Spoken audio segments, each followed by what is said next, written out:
En este video 2 tendremos al docente de la escuela Free Music, Quincinho Oliveira, en el título Arreglos para metales, en el cual abordará las posibilidades de los arreglos para metales hablando de los tres fundamentos principales para escribir un arreglo: tesitura y extensión, enfoque rítmico y enfoque armónico. También se tratará lenguajes y técnicas de las formaciones más utilizadas para trabajos dentro de este mercado. Que lo disfruten. Hoje eu estou aqui para falar sobre arranjos para instrumentos de sopro. Arreglos para metales, em espanhol, né? É isso aí. E eu separei alguns fundamentos importantes que é a base para todo estudante ou profissional que gostaria de fazer arranjo. Eu gostaria de fazer um desafio a todos vocês, tá? Depois de todas essas ferramentas que iremos mostrar aqui hoje, eu convido a você, através dessas ferramentas, poder já iniciar a fazer os seus arranjos, ok? Então eu separei 3 fundamentos essenciais para que você comece a escrever. Então vamos lá. O primeiro fundamento muito importante, principalmente nos instrumentos de sopro, é você ter o conhecimento da extensão de todos os instrumentos, né? E a tessitura também. Qual a diferença? A extensão seria a quantidade de notas que os instrumentos abrangem, desde a região grave até a região aguda. E a tessitura é aquela região confortável que cada instrumento pode tocar, ok? Bom, vamos para o segundo fundamento básico, gente. Conhecer a rítmica através da linguagem de cada estilo. Então, se você ouve jazz, se você ouve blues, se você ouve pop, se você ouve bossa nova, se você ouve samba, é importante que você conheça a rítmica desses estilos, ok? E o terceiro fundamento básico que você tem que conhecer, lógico, é o fundamento harmônico, né? Através das escalas maiores e menores, as tríades, as tétrades, campo harmônico maior, que nasce na escala maior, campo harmônico menor, que nasce na escala menor harmônica, não podemos esquecer disso. Ok, seguindo, nós temos também que ter um conhecimento de modos, né? Quem não já ouviu falar dos modos gregos, né?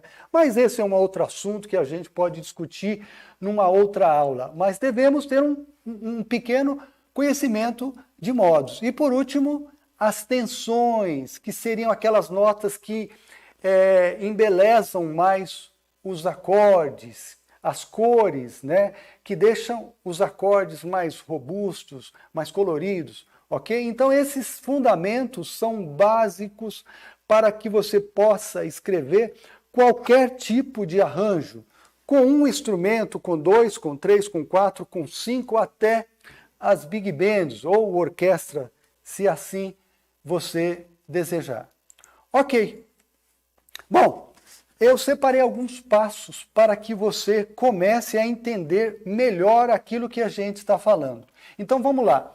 Entendendo melhor a extensão de cada instrumento e a sua tessitura. Então, como vocês vão ver aqui, tá?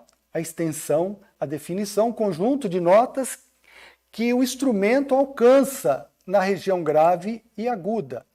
A tessitura, conjunto de notas que soam melhor em cada instrumento.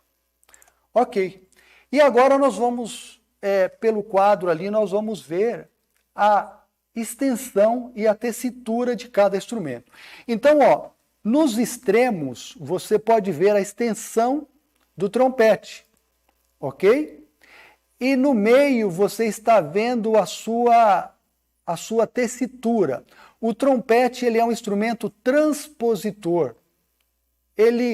Esse trompete aqui é um trompete si bemol, ok? Então, quando a gente toca a nota dó, soa si bemol. Então, ele é um tom acima, ok?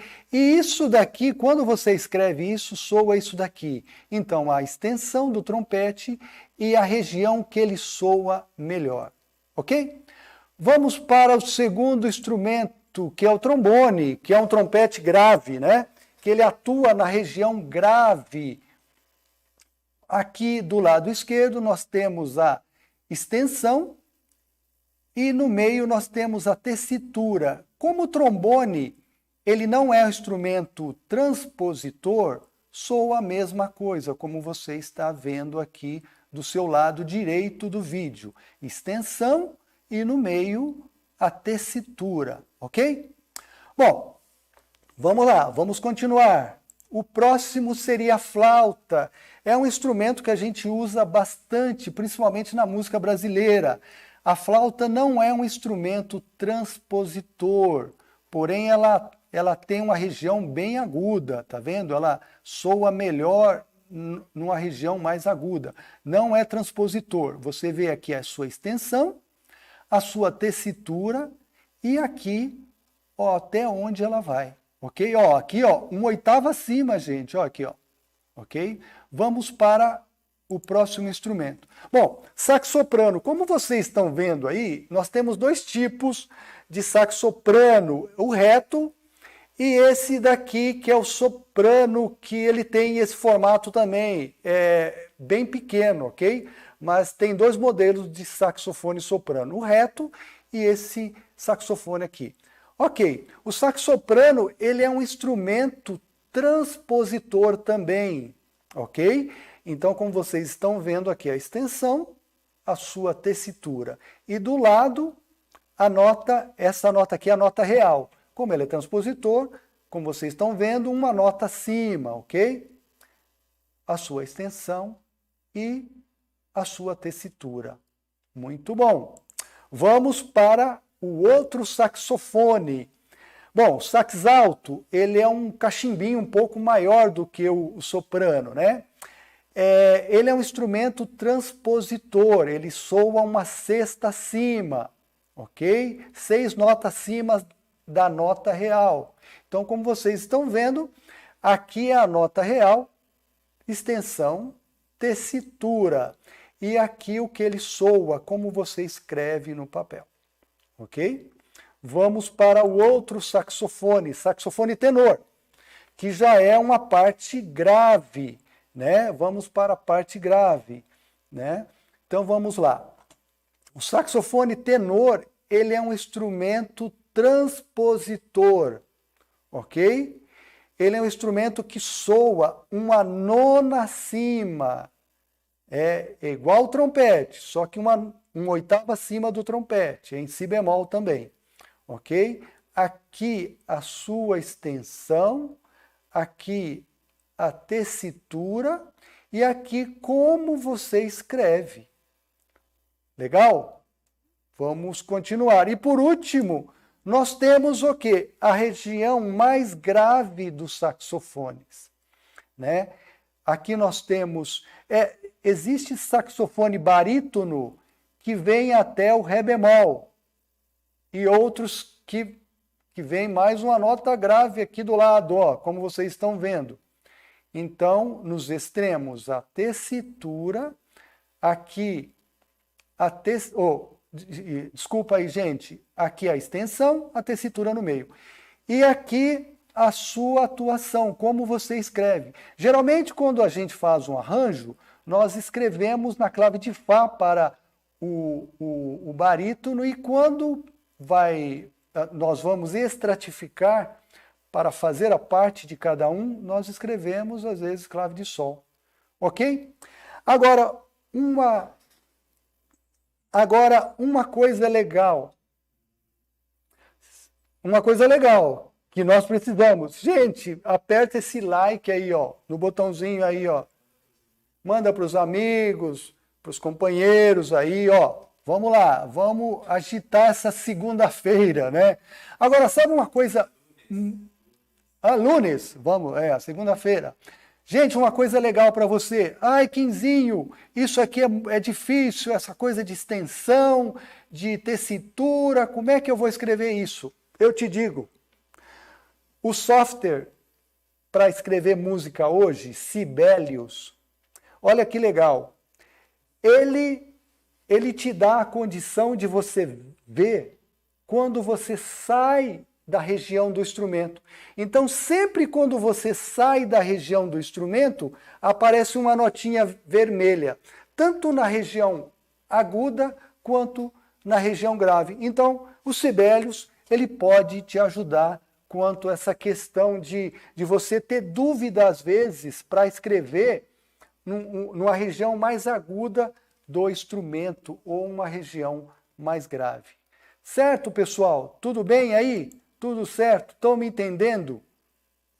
Vamos lá, vamos prosseguir. Bom, eu separei alguns passos, né? Vamos agora entender um pouco melhor essa questão rítmica, né? O que é preciso, Quinzinho, para escrever um arranjo, né? E qual a rítmica que eu vou usar no arranjo? Gente, é simples.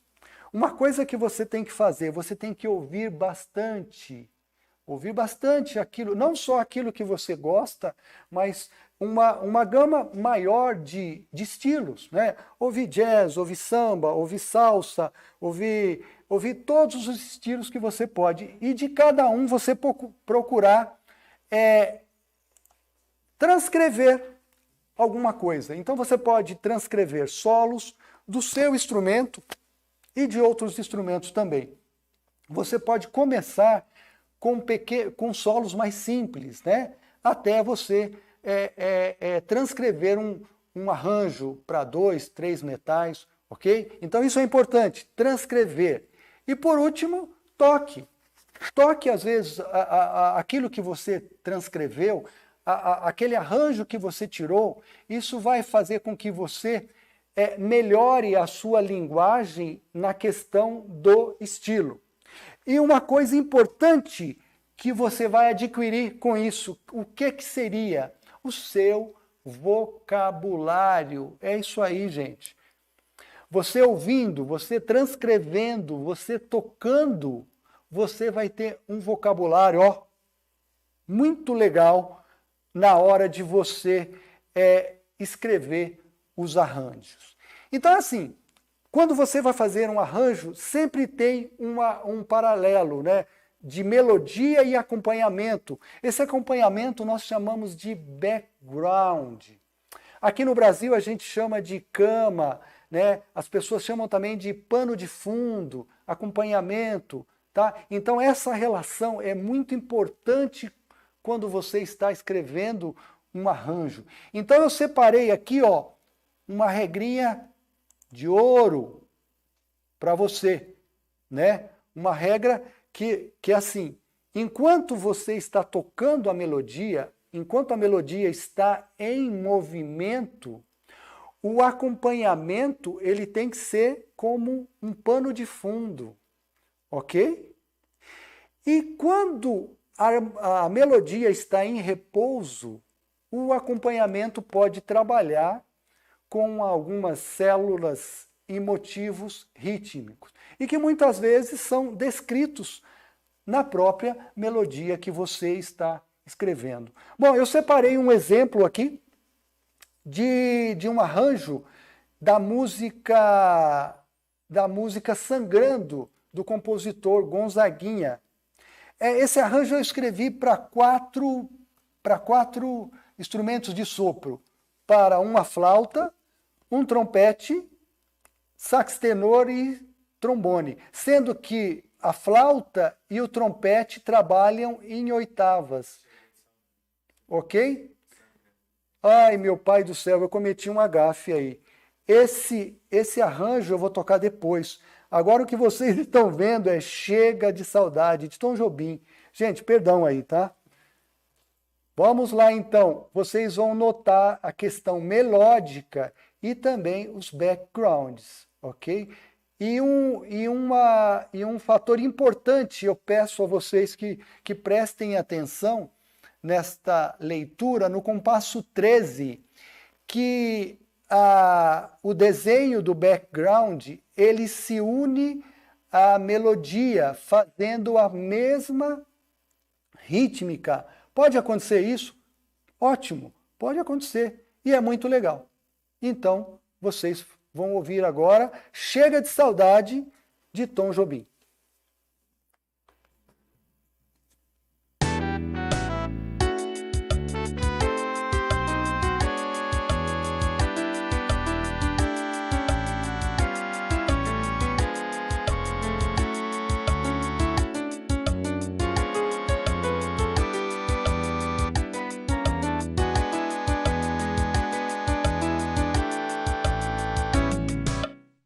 É isso aí. Bom, acho que vocês perceberam, né? Enquanto a melodia ela está em movimento, você mantém figuras mais longas, semibreve, mínima. Em alguns instantes, alguns riffs, alguns ataques, mas sem comprometer a melodia. Ok, gente? Tudo bem? Beleza? Vamos continuar. Vamos continuar. Bom, esta forma de você trabalhar os backgrounds com notas longas enquanto a melodia está em movimento, ou quando a melodia para e você usar células e motivos descritos na melodia, isso é uma forma universal, gente. Você pode aplicar isso em qualquer arranjo que você faz, ok? Então, essa forma, essa relação melodia e background tem que ser duas palavrinhas que vão te acompanhar se você quer ser um arranjador ou começar a fazer alguns arranjos, ok? E o terceiro passo, vamos lá, entendendo a harmonia. Opa, esse ponto é legal, vamos lá, entendendo melhor a harmonia. Então eu falei a respeito das escalas, né, das tríades, das tétrades, de campo harmônico, de modo e das tensões. Tá? Então eu separei 3 estratégias para que você aplique isso daí, ok? A primeira delas em um determinado acorde, é sempre importante o que caracteriza um acorde, se ele é maior ou menor. Então nós temos uma nota muito importante nesse acorde, que é a terça, que ela define um acorde ser menor ou maior. Outra nota importante do acorde é a sétima. Então, a terça e a sétima são notas que dá a base, né? Que vai definir esse acorde, que vai dar a cara desse acorde, ok? Então, notas importantes do acorde, tá? O segundo são as tensões, são aquelas notas que você pode agregar ao seu acorde para que fique mais bonito, mais cheio, com uma cara assim diferente, ok? E o terceiro seria os drops, que eu vou mostrar para vocês daqui a pouco nos exemplos, ok? Então vamos lá. Notas importantes do acorde. Então, como vocês estão vendo, a terça e a sétima, tá? Independente do acorde for maior ou menor, independente da configuração desse acorde, ok? Olha lá. Vamos lá. Nós temos 7 notas musicais. Se você pegar todas essas 7 notas, pela primeira nota, Dó, e você sobrepor em terças, você vai ter a nota Dó, Mi, Sol, Si. Uma sobreposição de terças. Você vai ter a primeira camada desse acorde, que a gente chama de camada inferior. Deixa eu clicar aqui, ó, camada inferior do acorde, que é composta pela fundamental, pela terça, quinta e sétima. Ok. E nós temos mais 3 notinhas que compõem isso, que são chamadas de tensões, tá? que vão compor, deixa eu voltar aqui um pouco, deixa eu voltar aqui, que vai compor a camada superior do acorde, que seria a 11ª, aliás, a nona, a 11ª e a 13ª. Tá aí, você tem as 4 notas da camada inferior do acorde, ok? Fundamental, terça, quinta, sétima, e a camada superior, que é a nona, 11ª e 13ª do acorde. E aí você tem as 7 notas, 7 notinhas. Bom, vamos em frente então. Vamos... quanto às tensões. Então vamos saber aqui, vamos ver as tensões. Nós temos 4 configurações de acorde. Ok? Nós temos, primeiramente, o acorde maior magissete. Tá? Esse tipo de acorde, ele agrega as tensões 9 e sustenido 11. Gente, pode colocar essas notas sem medo, dá certo, ok? Dá certo.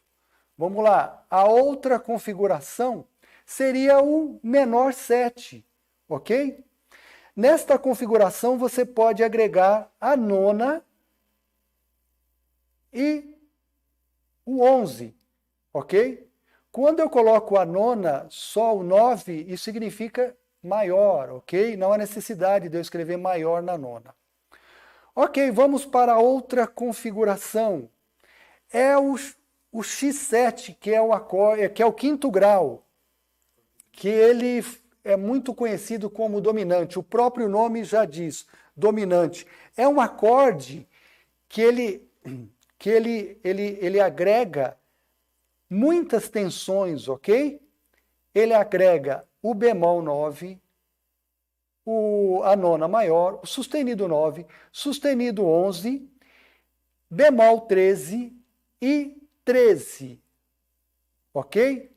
Essas 3 configurações, elas são as mais usadas na música popular. Nós temos também a configuração meio diminuto, nós temos a configuração diminuta, nós temos a configuração aumentada e nós temos a configuração menor com a 7ª maior. Ok, essas configurações que eu acabei de dizer, eu aconselho não usar muitas tensões nessas configurações. Por quê? Porque essas configurações, esse tipo de acorde, ele possui uma densidade própria já. Então, quanto mais notas você colocar, você descaracteriza o acorde, tá? Então, o acorde menor magissete, o acorde meio diminuto, o acorde diminuto e o acorde aumentado, eles já têm uma característica própria. Então, eu aconselho você, de repente, você colocar uma nona, já está muito bom. E aí, como vocês estão vendo aqui, voltando um pouco, camada inferior, terça, sétima. Camada superior, você pode agregar essas tensões. A gente chama de cores também, ok? Mas como é que eu vou fazer isso? Vamos lá. Como fazer essas substituições? Como é que eu posso mudar isso? Através de que notas? Então, as notas, no acorde nós vamos ter notas mais importantes e notas menos importantes. Então, as notas mais importantes são a terça e sétima. E as notas menos importantes é a fundamental e quinta. Nossa, mas elas não são importantes quando eu toco um acorde? Sim. Só que quando você está fazendo um arranjo para instrumentos de sopro, você concorda que você tem uma banda atrás tocando? Uma banda que tem um piano, uma banda que tem um baixo, uma banda que tem uma guitarra, às vezes tem até 2 guitarras, tem até 2 teclados.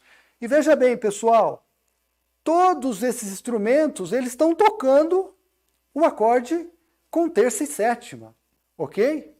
Né? Então, não há necessidade de você, na hora de você fazer um arranjo, né, o sopro, eu vou falar que é a cereja do bolo, né, numa música. O sopro, ele não toca, às vezes, o arranjo todo, mas em pequenas partes, né, aquela regrinha lá de trás, anteriormente, que eu falei para vocês, né, em pausas, aquelas coisas. Então, é assim, você vai substituir a fundamental e quinta. Agora, quais são as notas que você vai substituir? Então, vamos lá. Como fazer as substituições? Na fundamental, quais são as tensões que você pode usar? Tá lá. Você pode usar, você tira a fundamental, dependendo da configuração do acorde, você pode colocar bemol 9, 9 ou sustenido 9. Ok? Ok. E, continuando, a quinta, quais são as tensões que você pode colocar na quinta? Então vamos ver aqui as tensões. Veja bem, gente, vocês têm que tirar essas notas, tá? Você não pode deixar fundamental e pôr uma tensão, você tem que tirar ela. E aí você coloca a tensão. Vamos lá para outra nota. A quinta, então, quais são as tensões que eu posso substituir a quinta? Então seria aqui, ó, 11, sustenido 11, bemol 13 e 13. Só lembrando, nos acordes maj 7, eu posso usar a tensão 9, ok? E o sustenido 11. Legal? Eu posso usar as duas, ou só uma. Nos acordes menores, só, lembrando, 9 e 11. E no acorde dominante, eu posso usar todas essas tensões. Só um lembrete a todos. Quando eu usar a nona maior, eu não posso usar o bemol 9 e o sustenido 9, ok? Porque conflita. E quando eu usar o bemol 9, eu posso usar o sustenido 9, ok? Eu posso fazer isso somente no acorde dominante. Então, veja bem, não vai colocar as 3 nonas, porque nona, né? Uma já basta, ou 2, mas 3 é demais, ok? Vamos seguir, gente, vamos em frente. Ó, lembrando a você, compartilhe aí com um amigo, com um vizinho, com aquele amigo que você não vê há anos, fala para ele dar um like aí e se inscrever aí no nosso canal, ok? Vamos lá, vamos falar de drop. Bom, o que é esse nome esquisito, drop? Vamos lá. Drop é quando eu inverto uma das notas do acorde, jogando ela para a base inferior, camada inferior do acorde.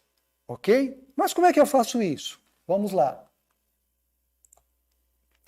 Vamos lá, você tem um arranjo para 4 metais.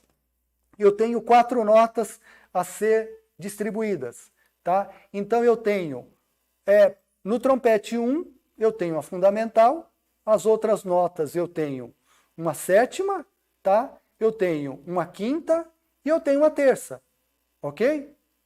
Então vamos lá, como é que eu posso inverter, aplicar isso daqui? Seria assim, gente. Eu deixo a fundamental no trompete. Aqui teve um erro aqui, né? Tanta coisa que a gente cometeu um gafe aqui. Veja bem, eu pego essa sétima que estava aqui, eu jogo lá para baixo, para a base do acorde. Então fica assim, fundamental, quinta, a terça aqui e a sétima lá embaixo, tá? Então, ó, retificando aqui, ó, tá? Retificando, não é sétima. Então, assim, é quando eu pulo uma nota depois da minha fundamental, que eu chamo ela de lead, né? E eu vou para a quinta, jogo a sétima lá para baixo e a terça. Esse tipo de abertura no acorde, eu chamo essa abertura de drop 2. Por quê? Eu estou eu estou jogando a segunda nota lá para baixo, ok? Mas também eu posso usar o drop 3. O que seria o drop 3? Então vamos lá, só retornando aqui, fundamental, sétima, né? Vamos supor, fundamental, sétima, quinta, terça. Então o que eu faço? Eu pulo, eu pego essa nota aqui, eu jogo para lá. Então eu faço fundamental, sétima, a quinta eu jogo para lá e coloco a terça aqui. Então eu usei o quê? O drop 3, tá? Eu peguei a terceira nota após a lead e joguei lá para baixo. Esse tipo de abertura, nós temos dois tipos de abertura. Fechada, que seriam as 4 notas juntas do acorde, fundamental, terça, quinta e sétima. E quando eu faço esse tipo de inversão, eu trabalho com abertura espaçada, né? Então, esse tipo, né, de abertura eu uso o drop 2 e o drop 3, ok? Vamos em frente, tá? Vamos lá. De novo? Explicar de novo? Então vamos lá. A definição do drop 2, eu vou falar de novo. É quando eu pego a segunda nota depois da lead e coloco ela na base do acorde. Então ficaria fundamental, quinta, terça e eu joguei a sétima lá embaixo. Ok? Isso seria drop 2. Quando eu aplico o drop 3, seria eu colocar a terceira nota depois da lead lá embaixo, na base do acorde. Então vamos lá. Fundamental, sétima, terceira nota, seria a quinta, eu jogo ela para lá e eu coloco a terça aqui. Isso vai me oferecer um acorde com espaço maior, né? Mais espaçado. São dicas que você pode aplicar na sua escrita. Vamos lá. Então, vimos lá drop 2 e drop 3. Então, aqui, deixa eu definir para vocês, né, o que é lead, né? Então, aqui está a definição do drop 2. Você pode ver aí, ó, ok? Quando esse tipo aqui, né, de abertura, como eu falei, bem espaçado. Drop 3 é mais ainda, tá? Mas você pode fazer isso nos metais, né, quando você tem uma formação maior, que são as big bands, ok? E uma definição de lead. O que seria lead, gente? Seria a nota mais aguda do acorde, né? Podendo ou não, né, constituir a melodia, tá? Mas aquele toque que eu dei, sempre a melodia ela tem que ser suprema, tem que ser lá em cima e você não pode chegar perto, ela tem que estar livre. Vamos em frente. Vamos lá. O drop já foi, né? Você pode ter, quando você ter essa configuração, que a fundamental esteja na ponta, lá no trompete. Então você tem que evitar isso, então não pode. O segundo toque que eu vou te dar, para que você tome cuidado, é em relação... então eu vou aplicar um drop, eu vou colocar essa segunda nota lá na base do acorde. Então, aí você vai cometer um erro gravíssimo, que a gente chama de avoid note, que é uma nota que você tem que... é um intervalo que você tem que evitar. Se você colocar essa sétima para baixo, lá na base do acorde, você vai constituir esse intervalo aí chamado avoid note, ok? Então, Quinzinho, mas o que eu faço para eu ter uma solução para isso? Nesse acorde? É simples. Você vai substituir esse acorde por um acorde com a sexta. Ao invés de você tocar uma sétima, você substitui com a sexta e que você vai ter uma sonoridade maravilhosa fazendo isso e você vai evitar esses dois tipos de problemas. Mas só finalizando essa configuração. Esse acorde, nós usamos ele quando a lead está na terça. Sempre quando a lead estiver na terça do acorde, esse intervalo de segunda menor sempre vai estar na terceira e segunda voz. E aí o acorde ele soa melhor e você não vai ter essa avoid note. Ok, gente? Então é isso daí. Bom, e aí? Estão gostando? Manda um like aí, né? Inscreva aí no nosso canal, ok? Quem tá entendendo, levanta a mão ou no chat, dá aí um alô aí para nós, ok? Bom, agora nós vamos na questão de formação. Ah, Quinzinho, mas eu posso escrever isso para quantos metais? Para quantos instrumentos? Você pode escrever para 1, para 2, para 3, para 4, para 5 e para formações maiores, que são as big bands. E é isso que a gente vai ver aqui agora. Olha só, de 1 até 5 vozes. Pequenos, né? Médios e grandes grupos, né? E essas até 6. A partir de 6, você vai ter esse tipo de configuração numa formação bem maior, que são as big bands e orquestra, tá? Vamos lá, cada formação. Eu proponho a você, vamos supor, se você tem uma voz, então é assim, esse ano eu fiz um trabalho de uma música pop, e a pessoa quis só um trompete.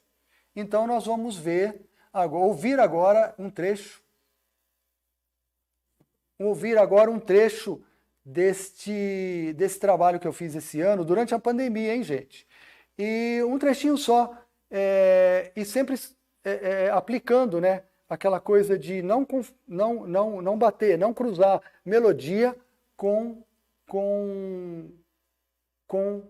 o background, ou o fundo, ou o acompanhamento.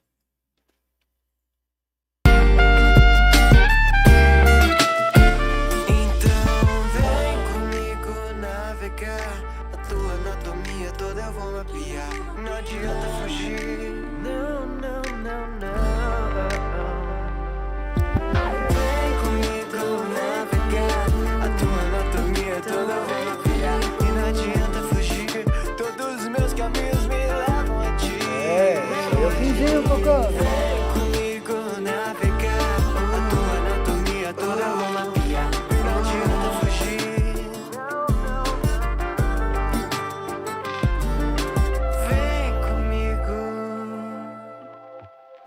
É isso aí.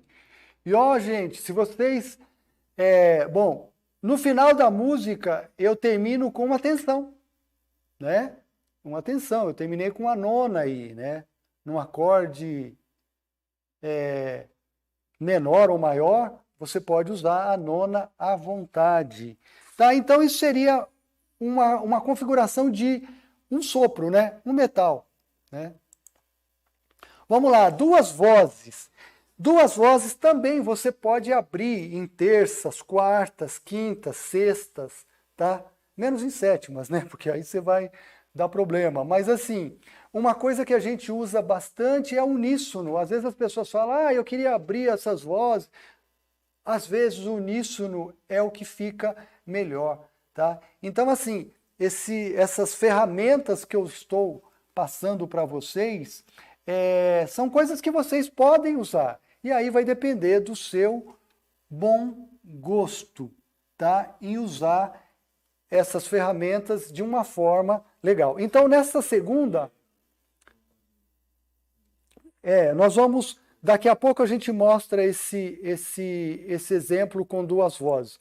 Vamos para 3 vozes. 3 vozes também você pode usar uníssono, e você pode também explorar, né, os intervalos de terça, de sétima. Você pode também complementar isso com as tensões. Nesse arranjo é uma composição própria, é uma música do meu segundo trabalho, chama Some Brass. Nós vamos ouvir aí um trecho do Some Brass e prestando atenção também nessa questão sempre melodia e background. Gente, isso é importante. Forma universal, hein? Serve para tudo. Você pode fazer sem medo. Então nós vamos ouvir agora um trecho do Some Brass.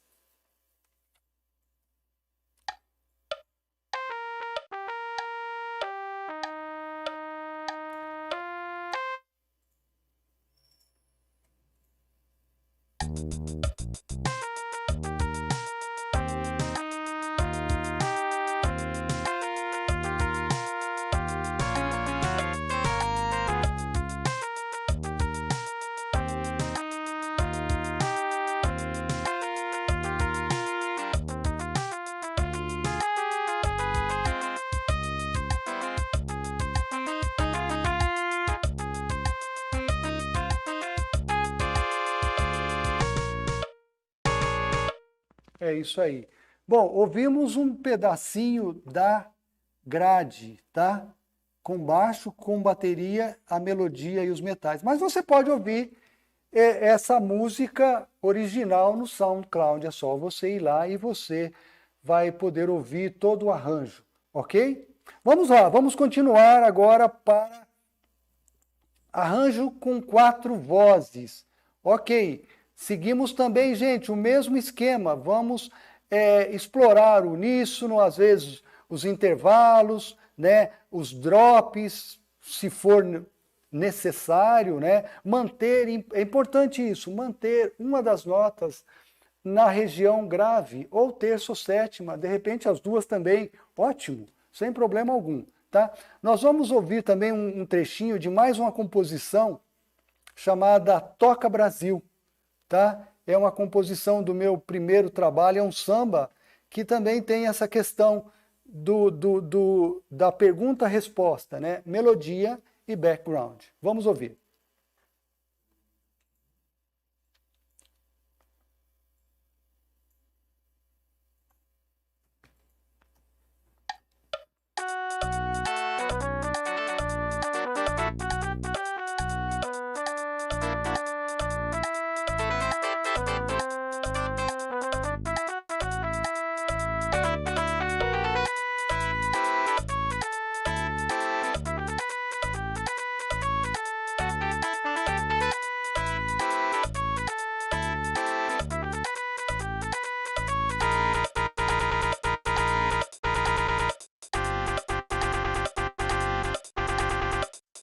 Também esse é um tema chamado Toca Brasil, que você pode também ouvir no SoundCloud. Esse está no primeiro CD que eu gravei, ok? É um samba chamado Toca Brasil. Bom, continuando, nós vamos agora para uma formação a 5 vozes. Veja bem, gente, essas formações você pode intercalar. Trompete, sax alto, trombone, trompete, sax tenor, trombone. No caso de 4 metais, 2 trompetes, um sax, um trombone. 4 metais, um trompete, sax alto, sax tenor e trombone, ok? Então você pode fazer qualquer tipo de configuração. Bom, para 5 vozes, quem que entrou aí nesse naipe, que também pode ser isso, tudo que eu falei para vocês, com essa 5ª voz, que seria o sax barítono, tá? Então, nessa música agora, nesse exemplo que eu vou dar para vocês, o arranjo foi para trompete, sax alto, sax tenor, trombone e barítono. O barítono, ele possui 3 funções. A primeira, ele vai trabalhar sempre na região grave, bem abaixo do trombone. Ele vai fazer parte, ele vai trabalhar com a fundamental do acorde. Essa é uma opção do sax barítono. A segunda opção é ele dobrar, ó, eu falei em drop, dobrar o trompete, gente, que seria a lead, dobrando a lead. E em terceiro, ele poderia trabalhar com pequenos riffs sozinho, tá? Eu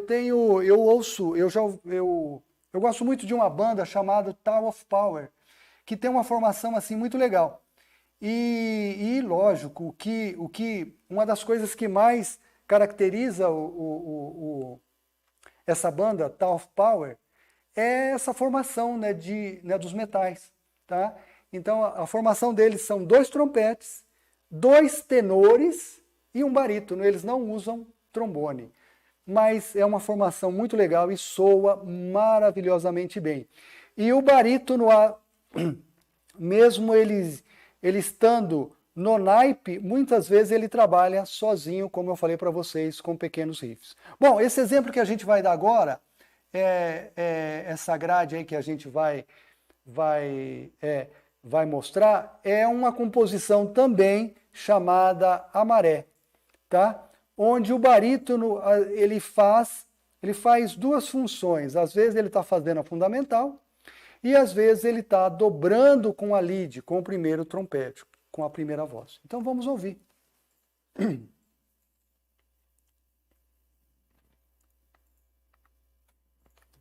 André, você traz um pouco d'água?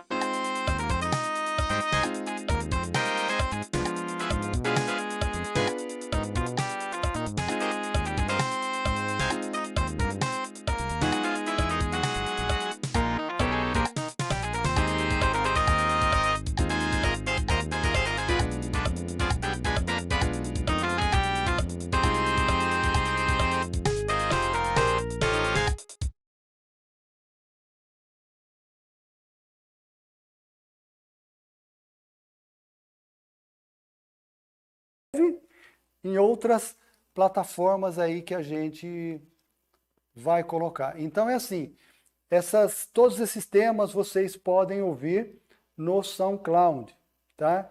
E mais algumas plataformas que iremos colocar em breve, ok? Bom, vamos continuar. Chegamos à parte final do nosso encontro, onde vamos falar um pouquinho, né, das Big Bands. Então, as Big Bands, elas são compostas... Deixa eu tomar um pouco de água aqui. Porque eu estou falando muito, né? Então, vamos lá. Agora sim, vamos continuar. Então, ela é composta de 3 seções. A seção rítmica e harmônica, composta por piano, baixo e bateria.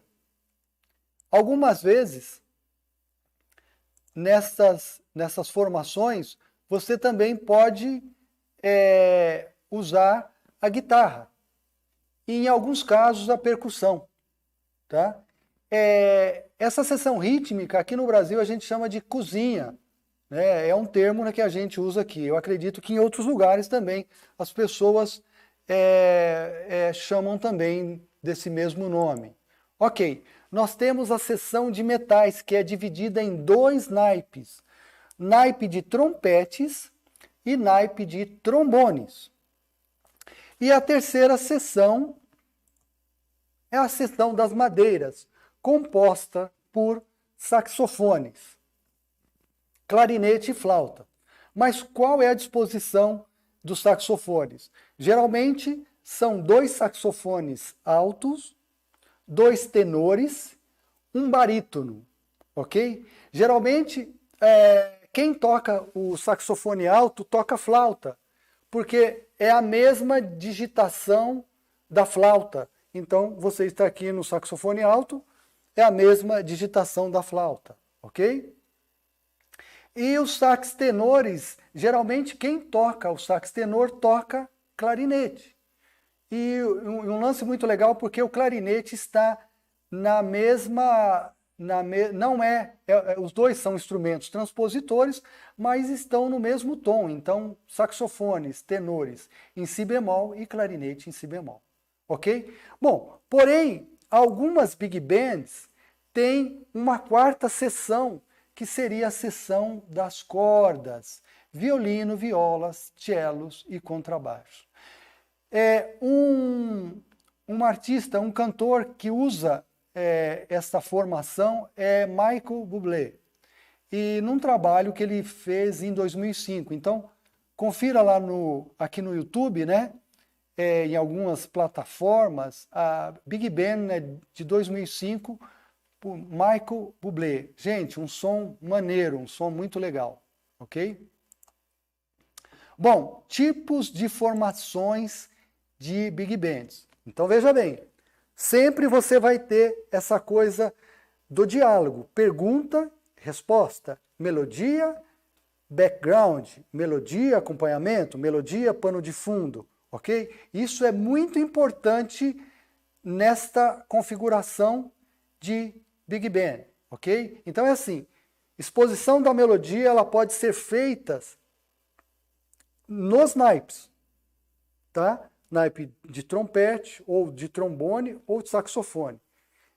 Em alguns casos, você pode fundir, misturando trompete e saxofone fazendo a melodia, flauta e flugelhorn fazendo a melodia. Então você tem a liberdade de fazer estas combinações, ok? E a melodia ela pode fluir em qualquer naipe, ok? Bom, então é isso que eu acabei de dizer. Enquanto a melodia está tocando, né, está em movimento, os backgrounds têm que obedecer aquela regrinha lá. Notas longas para não bater de frente aí com a melodia, ok? Então vamos ver agora as formações de Big Bands. Então a estratégia para você escrever isso daí, entendeu? Nós temos 3 conceitos que é muito usados nessa formação de Big Band, tá? O primeiro conceito é a palavra concert. O que seria concert? É quando todas as sessões, né, trompetes, trombones e saxofones estão tocando a mesma rítmica, porém blocados. O que é blocados? Orquestrados, dividido em vozes, tá? Então isso é um concert, né? Todo mundo fazendo a mesma rítmica junto, que é diferente de tutti, né? Tutti seria todos também tocando junto, porém com rítmicas diferentes. Então, de repente, num refrão, né, de alguma música, alguém está fazendo a melodia e os outros estão fazendo um contraponto. Isso também é muito usado nessa questão pergunta e resposta. E por último nós temos o spread. A palavra spread significa espaçamento, né? E em música é bastante usado, né? A gente usa spread quando a gente coloca em ação os drops. Porque os drops, o que seria? É você alargar a sua abertura, né? A partir do momento que você alargou, você afastou, você distanciou os seus voicing, né? A sua abertura, você está usando aí o spread. E geralmente o spread é feito o quê? Com barítono, né? Que está lá na região grave, às vezes dobrando a lead com o primeiro trompete, ou fazendo as notas do acorde, ok? Então essas palavras são muito usadas nessas configurações aí de Big Bands. Bom, nós temos a formação clássica das Big Bands, que seria 8 contra 5, 8 metais, 4 trompetes, 4 trombones e 5 saxofones. Nós temos também a formação 7 contra 5, que é uma formação usada pela Jazz Lincoln Center, né, com Wynton Marsalis, que são 3 trombones, 4 trompetes e 5 saxofones. Nós temos também a formação 5 contra 5. Nós temos aqui no Brasil 2 Big Bands. Eu pude eu tive o privilégio de tocar em uma dessas Big Bands, a Brazuca, né, que a formação é 5 contra 5, 2 trombones, 3 trompetes e 5 saxofones. E, por último, nós temos A Sunbrass Big Band é um projeto que eu idealizei há 2 anos atrás, com um trombone, 3 trompetes e 3 saxofones. Também que você pode conferir aí no YouTube. Ok? Então, seria isso aí. Então, olha só, se você quiser fazer alguma pergunta, estou aqui à disposição pelo Telegram. Ok? E aí vamos responder depois.